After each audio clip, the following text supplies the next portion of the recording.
Ukraine युद्ध में chemical हथियार का इस्तेमाल, यह बहुत चिंताजनक खबर। ड्रोन के जरिए रूस ने केमिकल हमला किया, यह दावा यूक्रेन की तरफ से किया जा रहा है। रूस ने क्लोरोपिक्रीन केमिकल का इस्तेमाल किया, यह खबर आ रही है। रूस के केमिकल अटैक से यूक्रेन में 2500 लोग घायल हुए हैं।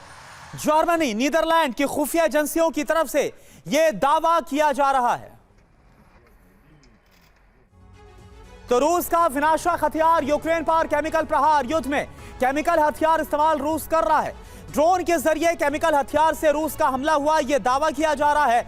छिपे ठिकानों से फौज को निकालने के लिए इस अटैक को अंजाम दिया गया। हमले वाली जगह पर केमिकल से दम घुटने लगता है। केमिकल से बचने के लिए सैनिकों को बाहर आने पर मजबूर होना पड़ता है। बाहर निकलते ही टारगेट बन जाते हैं यूक्रेनी सैनिक, यूक्रेनी फौज। केमिकल अटैक से यूक्रेन में अभी तक 2500 लोग घायल हो गए। अभी तक 9000 बार रूस ने केमिकल अटैक को अंजाम दिया, यह भी दावा नीदरलैंड, जर्मनी की खुफिया एजेंसी कर रही है। बैन केमिकल का यूक्रेन के खिलाफ लगातार इस्तेमाल किया जा रहा है। तो आप देखिए यूक्रेन में केमिकल वॉर जो छिड़ी हुई है, इसको लेकर और क्या खबर है। तो आपको बता दें कि जो दावा वेस्टर्न कंट्रीज की तरफ से किया जा रहा है, नीदरलैंड और जर्मनी की तरफ से जो कहा जा रहा है कि जो रूस है वो अब केमिकल का इस्तेमाल कर रहा है, तो सवाल यह है कि क्या आने वाले दिनों में यहां पर जो केमिकल से तबाही है वो देखने को मिलेगी है? क्या नए फेज में जो पूरा युद्ध है वो अब एंटर कर चुका है? रूसी सेना कर रही है केमिकल वेपन का इस्तेमाल और बहुत भारी संख्या में इस्तेमाल हो रहा है, यह दावा है। सीज फायर बातचीत के बीच केमिकल दावों से अब हड़कंप मच गया है, क्योंकि ये इस पर प्रतिबंध है, इस पर बैन लगा हुआ है। प्रतिबंधित रासायनिक हथियारों से यूक्रेनी सेना पर हमला हो रहा है, यह दावा है। मारियोपोल, पोक्रोवस्क के ट्रेंच में जहरीली गैस का इस्तेमाल किया गया। रूसी उर्वरक कंपनियों में विस्फोटकों का उत्पादन किया गया। रिपोर्ट में यह कहा गया है उर्वरक कंपनियों को हजारों टन नाइट्रेट एसिड और नाइट्रिक सल्फ्यूरिक एसिड का ऑर्डर दिया गया है। ब्लूमबर्ग, कीव पोस्ट के हवाले से यह जो खबर है वो सामने आ रही है। हालांकि क्योंकि ये वेस्टर्न कंट्रीज की तरफ से दावा किया गया है, सवाल यह भी उठता है कि क्या एक बार फिर से वाकई में ये पुतिन के खिलाफ, रूस के खिलाफ कोई वॉर प्रोपेगेंडा है या फिर केमिकल का इस्तेमाल हो रहा है। अब देखिए केमिकल वेपन है क्या और कितना खतरनाक होता है, यह आपके लिए जानना बहुत जरूरी। बेहद खतरनाक होता है केमिकल वेपन का इस्तेमाल करना। फ्लोराइड, मस्टर्ड गैस, फॉक्सिन जैसे केमिकल का इस्तेमाल किया जाता है। हथियारों से कई गंभीर बीमारियों का खतरा जहां पर हमला होता है। केमिकल वेपन को आप समझिए जरा एक बार। नर्व एजेंट्स, नर्वस सिस्टम पर सीधा इसका असर होता है। ब्लिस्टर, आंख और सांस पर असर डालते हैं। चोकिंग एजेंट्स, सांस लेने में दिक्कत, दम घुटने लगता है, इससे मौत हो जाती है। ब्लड एजेंट, सेल्स के लिए ऑक्सीजन की सप्लाई बंद कर देते हैं। लेकिन अजय चतुर्वेदी सर, मेरा सीधा सवाल आपसे है कि आज से पहले भी कई बार ऐसी बातें कही गई कि जो तमाम नियम कायदे कानून है उसको पुतिन तोड़ रहे हैं, और अब केमिकल वेपन इस्तेमाल करने की जो बात है वो जर्मनी, नीदरलैंड्स की जो खुफिया एजेंसी कर रही है। क्या वॉर प्रोपेगेंडा के बीच जो लगातार हम देख रहे हैं काफी ज्यादा इस्तेमाल किया गया, इस दावे पर यकीन किया जा सकता है?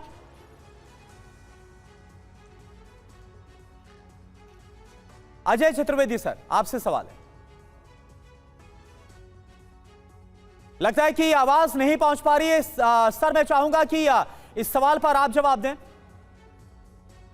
देखिए, जिस तरह से ये रिपोर्ट आई है, क्योंकि रशिया अब कोई भी नीति है, चाहे सामधान भेदभाव, वो ये चाहेगा कि जो इस पीरियड का वो पूरा फायदा उठाए जब अमेरिका वेस्ट एशिया में इन्वॉल्व है।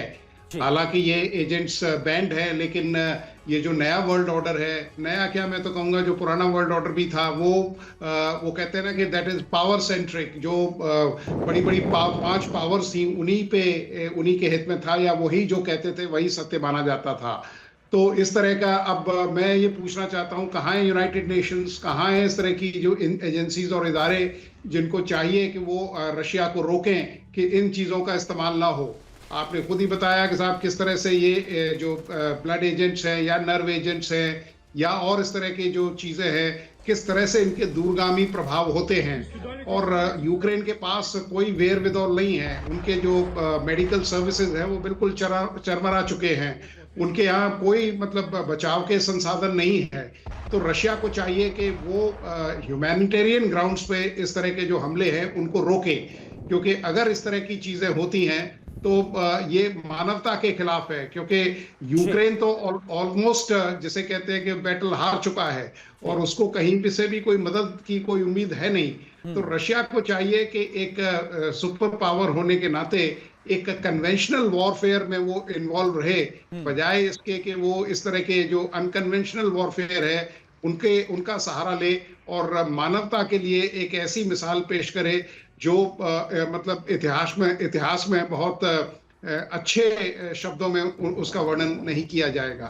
तो रशिया वैसे ही एक विनिंग स्प्री पे है, तो उसे चाहिए कि वो अपना जो भी मतलब वॉरफेयर का डॉक्ट्रिन या स्ट्रेटेजी अपना रहा है वो एक कन्वेंशनल वॉर की तरफ बढ़े और इस तरह से। ठीक है, यानी विनोद दत्ता सर, अगर रूस इस्तेमाल कर रहा है केमिकल वेपन का जैसा दावा है, तो ऐसा करना बहुत ही घातक है, खासतौर पर मानवता के लिए ये एक बहुत बड़ा खतरा है जो आपकी तरफ से कहा गया।